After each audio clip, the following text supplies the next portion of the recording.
Pilipinas, magandang araw po sa inyo. Luzon, Visayas at Mindanao. Happy New Year ulit. Pero ngayon po January 2 na.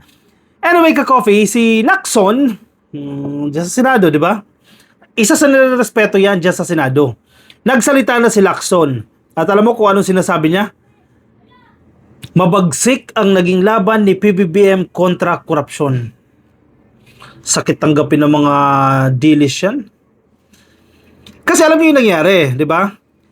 May gawa-gawang survey. Actually, ano naman yung survey? In a way, at some point, yes, totoo, at some point, planned, no? Gawa-gawa. Or intended talaga yung resulta. Di ba? May expected result sila. Anyway, lumabas sa survey na mababa ang rating ng presidente. Na-discuss na natin ito ng isang araw.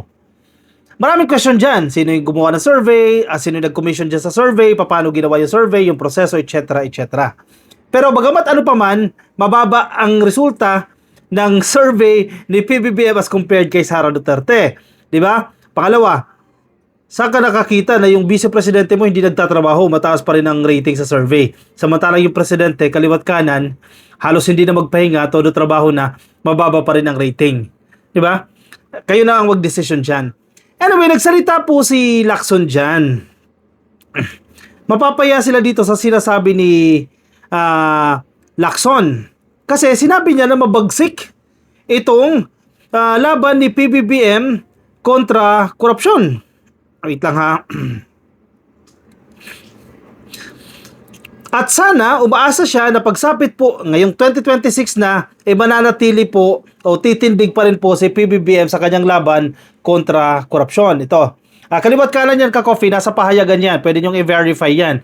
Pinuntahan ko rin mismo sa kanyang Facebook page at nakita ko po yung kanyang statement na yan sa kanyang mensahe. Basahin ko. Ping Lacson, umaasang titindig si PBBM laban sa korupsyon. Kasi ginawa niya na this year, no, 2025. Isa ito sa pinakamatinding taon ng administrasyon ni PBBM dahil sa taon na ito, nabulgar itong mga korupsyon. May mga nakisabay sa kasikatan, may mga nakisabay sa ingay, halimbawa itong si Leviste, pero sabi naman ni Leandro Leviste, ni Kong mananahimik na siya. Kasi yung ginawa niya, okay na sana hero na sana yung dating niya medyo nasira lang siya later on, no, to the point na tila nasisira niya yung imahe ng House of Representatives. Pero anyway, sabi ni Leviste, titigil na raw po muna siya dyan. Anyway, mamaya natin pag-usapan si Leviste. Ang pinupunto ko lang kasi nakikisabay siya dito sa kasikatan na ito sa laban kontra korupsyon. Ang problema, napahamak siya, no. Balik tayo dito kay Lacson. Umaasa po si Senate President Pro Tempore Ping Lacson na hindi matitinag si Pangulong Bongbong Marcos sa paglaban sa korupsyon sa mga natitirang taon ng kanyang termino. Alam natin ang sagot dyan. Malinaw na malinaw. Hindi talaga matitinag ang presidente dyan. Andyan na yan. Ngayon 2026 pa ba siya magbaback out? Wala sa bokabularyo ni PBBM yan, aaatras siya sa laban na yan. Sinimulan niyang laban na yan sa kanyang SONA, July 2025, sinimulan niyang laban na yan, tatapusin niya yan. Ngayon pa ba siya magbaback out? Patapos na yung kanyang termino, 2.5 years na lang siya. Ngayon pa ba siya magbaback out? Never. Hindi magbaback out yan. Kung kailan nakapagpakulong na siya ng mga kontraktor, kung kailan nakapagpakulong na siya ng mga opisyal ng DPWH, kung kailan nakapag-issue na ng warrant of arrest laban sa ilang mambabatas gaya ni Zaldico at marami pa ang susunod sa January, dyan pa ba siya magpapatinag? No. Never.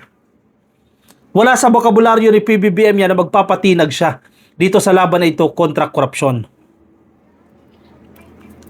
Sabi ni Lacson, I thought the momentum was already on his side with his famous mahiya naman kayo SONA remark. Sabi ni Lacson, ha. Gayon pa man, inamin ng senador na unfortunately, the Filipino people's perception has not been kind to him as what the latest surveys have indicated. Sige, himayin natin yan. The Filipino perception. Ano yung word? Perception. Pananaw. Pagtingin. Hindi daw po naging mabait yung perception ng mga Pilipino sa ating presidente. Dahilan para mababa po yung kanyang survey ratings. 2 points. 2 points lang. First point, balikan natin, totoo ba yung survey na yan? Does it really reflect the perception of the entire Philippines? Definitely no. Hindi yan ang opinyon ng taong bayan. Hindi yan ang opinyon ng mga Pilipino. Posibleng opinyon lang yan ng 1,200 na participants ng survey na yan. Posibleng opinyon lang yan ng mga taga Mindanao. Hindi pa nga lahat ng taga Mindanao eh. Again, that's a survey. Diba? Hindi siya representative ng entire Philippines. Mahirap, kukulangan tayo sa oras, explain natin kung paano nag-work yung survey na yan. Pero maraming proseso po ang pinagdadaanan yan. Ano yung proseso na pinagdaanan sa survey na yan before they came out with that results na negative ang rating ng ating presidente at positive ang vice-presidente. Ang sinasabi ni Lacson, sige, kasi hindi nagsisinungaling si Lacson dyan. Totoo naman, nasa survey na yan. Some Filipinos, hindi lahat ha, some Filipinos, hindi naging mabait ang perception nila sa presidente. Again, back to the word perception. Ang sabi ng presidente, hindi mawawala sa isip ko to kasi simula nang umupo si presidente, binabantayan na natin yan. Ang pagkilos ng gobyerno ay hindi dependent sa perception lang. Okay, maganda i-qualify natin yan ha. Hindi namin babaguhin basta-basta yung nakalatag naming programa because of the SWS survey results indicating the negative perception of the Filipino people. Di ba? Ang sinasabi ng presidente natin, planned yan. May plano kami. Nasa Philippine Development Plan yan. Pinag-uusapan namin yan kasama ang DepDep o yung dating NEDA, kasama ang mga mambabatas, kasama ang mga senador at congressman. Mga policies na kinakailangan natin, yung i-implement na programa ng executives, nakaplano yan. Months of planning, years of planning. It will never change or it will not change just because of a negative survey results from SWS or other research firms. Dahil lang sa isang perception na hindi mo alam kung sino yung gumawa o nag-generate ng perception na yan, you will change your program? Definitely not. Yun ang sinasabi ng ating presidente. Yes, we consider the perception of the public. Again, questionable pa nga yung public Sino yung public na yan? Ang sabi ng presidente, tuloy-tuloy pa rin tayo. Tuloy-tuloy pa rin sa trabaho, knowing the president. Napakasipag niyan. First 2 years niya, napakasipag niyan. Nang hikayat ng investors yan, iba't ibang bansa pinuntahan yan. At naging positibo, nakakuha ng investments. Tulad ng kanyang pangako, kailangan natin baguhin yung ilang policies dito sa Pilipinas. Binago. Para mas makainganyo ng mga investors. Recently lang yung batas, di ba? Na pinapahintulutan na po yung mga banyaga na mag-lease up to 99 years ng lote dito sa Pilipinas. Malaking ano po yan. Malaking incentive yan para sa ating mga investors. Kasi long-term tumingin yung mga yan. So ngayon, na inaalaw na sila, mag-lease sila up to 99 years dito sa Pilipinas, mas mag-i-invest sila dito sa Pilipinas. Yan yung sinasabi ng ating presidente na reform o mga reforma na ipatupad niya para maingganyo yung mga investors. That's just one. First 2 years yan. Nag-ikot yan sa iba't ibang bansa, makahikayat ng mga investors. Sumunod na, pansinin mo, nakita mo ba ang presidente na nagpapahinga? Narinig mo na ba sa balita na nagkasakit ang presidente at hindi makaikot? Bagyo, kalamidad, walang kalamidad. Pag lumakad yung presidente, kaliwat kanan. Bakit alam ko yan? Kasi nai-invite kami. Naiimbitahan kami sa events ng presidente. Kung lumakad dyan sa isang araw, 3, 4 ang pupuntahan. Talagang mapapagod ka kakasunod. Kasi strategic sila. O sige, punta tayo sa area na to. Sige, Cavite, halimbawa Imos. O may event tayo dito sa Imos. Huwag natin sayangin yung biyahe natin papuntang Imos. Traffic. O maggawa tayo ng isang event dyan. O may isang event ba dyan na pupuntahan din ng presidente, tutuhugin na yan sa kalapit na bayan. O mamaya-maya lilipad. O punta tayo Mindanao. O punta tayong Visayas. O nasa Tacloban lang, maya-maya nandoon na sa Bacolod. Sinusulit. Ganyan kasipag ang presidente. Kaya nakapagtataka, paanong negative yung ratings ng presidente? Sino yan? Sino ang sinurvey ninyo dyan? Mga taga Mindanao lang? Negative? Nagpapatawa kayo. Paano naging negative yan? Nagigets nyo yung point ko, Ka-Coffee? Filipino perception, not the perception of the entire Philippines, no? Some Filipinos lang yan, posible mga taga Mindanao yan. And again, hindi lang perception ang batayan ng ating presidente sa implementasyon ng mga programa.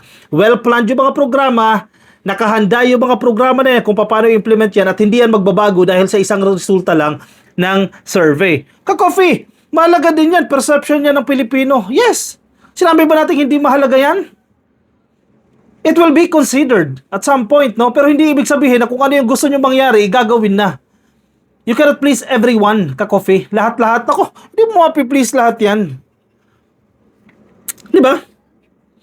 Sabi pa ni Lacson, no, sa kabila nito, kanyang tinitiyak na magpapatuloy ang kanyang mga investigasyon ngayong taon upang isiwalat pa ang iba pang umano'y issue ng korupsyon sa pamahalaan. Correct.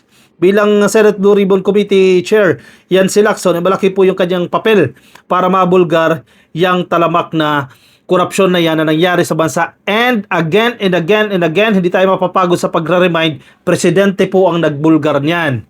Not nagbulgar pala. Nagbulgar at inaksyonan. Kasi si Digong binulgar niya na yan hindi inaksyonan. That's the difference, no? Alam ni Digong yung corruption that time. Wala siyang ginawa. Si PBBM, alam niya. Dineklara niya ng kanyang SONA. Sunod-sunod na investigasyon. Nagtayo ng ICI. Maraming naisiwalat dyan. Ang resulta, may mga nakasuhan, may mga nakulong.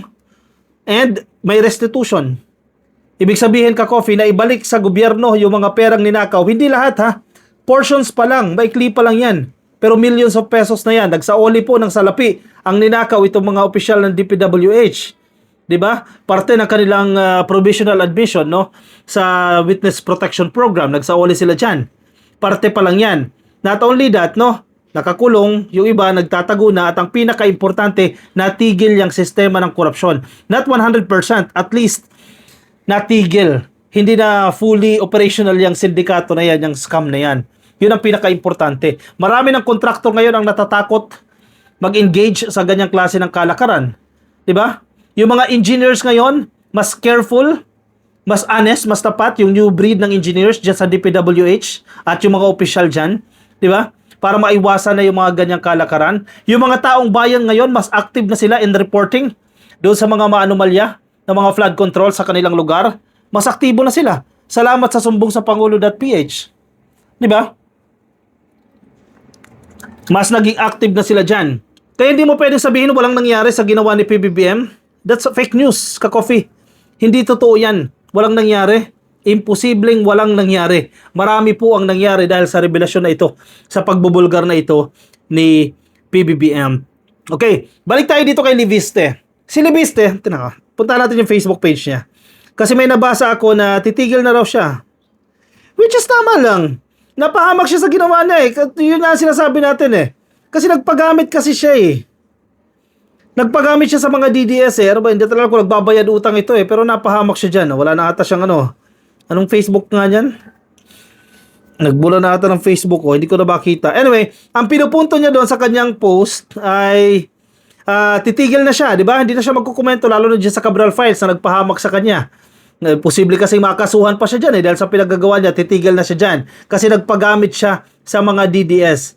Negatibo ang epekto niyan sa kanyang sarili, sa kanyang career. Tingnan mo, halos lahat kaaway niya.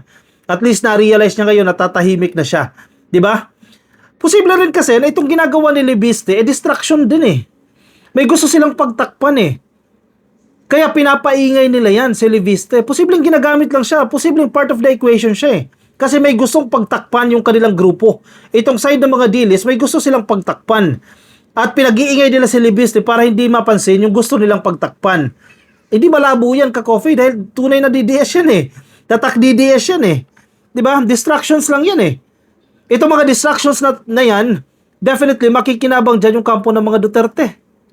Diba? Yung kabilang side, sila makikinabang dyan sa mga distractions na yan. Not to mention, yung pagsira niya sa imahe ng House of Representatives, ng kanyang tahanan, ng kanyang trabaho. Di ba? Diyan nga lang sa issue ng MOOE. Pinalabas na bonuses yan, incentives.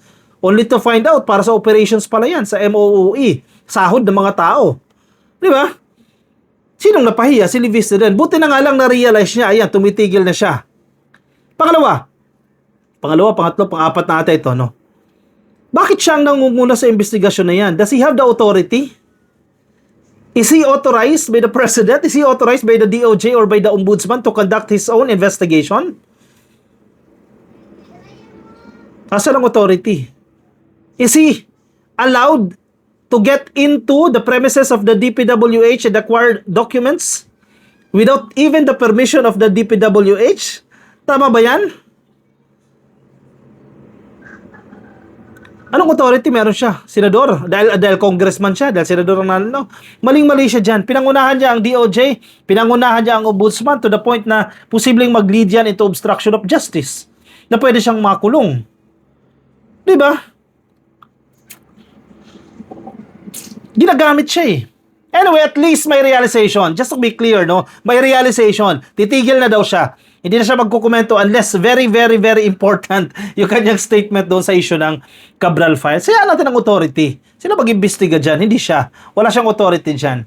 Hay nako, anyway, ka-coffee, patapos na itong video na ito, I have to show you something, no? Merong nagregalo sa akin, si Miss Mishi Ko. Ayan, kaibigan natin si Miss Mishi Ko. Actually, isang kalendaryo lang ito. Kalendaryo lang yan, pero napakaganda ng kalendaryo na to. Itong kalendaryo na yan, table calendar yan, tumatayo yan. And everyday, may mga sinasabi siya. Yan, no? So, since everyday meron tayong vlog, may video vlog tayo everyday, I will show you. And parang message of the day. Kaso, warning ha, medyo American yung style nito eh. Medyo mahilig sila gumamit sa F-words eh. Amerikano eh, no? Anyway, sige, dito tayo January 1. Balik tayo, January 2 na ngayon eh. Tinan mo, January 1. Basa. Sinasabi sa January 1, thank FUCK. That year is over. Okay. Finally, tapos ng 2025, new year ito, new life, etc. Okay, let's move on. January 2. Ngayon ay January 2. So everyday, dahil everyday may video tayo, ipapakita ko sa inyo yung word of the day. Word of the day o message of the day. So this is the January 2 message. No? Basa! New year, new never mind. Anong ibig sabihin yan? Maraming ibig sabihin yan eh. Nasa interpretasyon nyo eh. Ano sa tingin ninyo ang ibig sabihin yan? New year, new never mind. So, yung new na yan, di ba sa usual conversation natin, parang napaisip ka, new ano? Usually kasi tayo pag New Year, may New Year's resolution, new plans, etc. Dito, para sinasabi niya, never mind, no, wag na tayo mag-mention. Ang lesson, may gusto kong gawin sa 2026. New Year, new never mind. Huwag mo na i-post sa Facebook. Sarilinin mo na lang, di ba? Magugulat na lang sila, o yan, nakabili ka na ng kotse, o yan, nakabili ka na ng bahay, huwag mo na ipangalandakan. Ang usually kasi sa mga Pilipino, kapag bagong taon, mauuna mo na yung pagpo-post bago i-realize o bago gawin yung kanyang plano na yan. So, ang message na yan, ang understanding ko dito, New Year, new never mind. Huwag mo nang ipangalandakan. O kung wala kang, kung sa tingin mo, hindi mo naman magagawa yung gusto mo, huwag mo na lang sabihin. Never mind na lang. Diba? Pero sa tingin ninyo, sige, komento dyan sa comment section. Baka may ibang interpretasyon kayo sa word o sa message of the day. That's January 2, thought of the day. Sige, thought of the day na lang yan. New year, new never mind. Comment dyan sa comment section. Yung mga nasa Facebook, baka di pa po kayo naka-like and follow, please. Like lang po kayo sa Facebook ha. Yan nasa taas. Follow na lang pala. Like or follow either way, no? Follow nyo na lang po kami sa Facebook page, Ka-Coffee. YouTube, subscribe po kayo. TikTok, subscribe din po kayo. I'll see you in the next video. Maraming salamat po sa inyo. Ingat kayo, Ka-Coffee. Nasaan man po kayong panig ng daigdig. Bye-bye.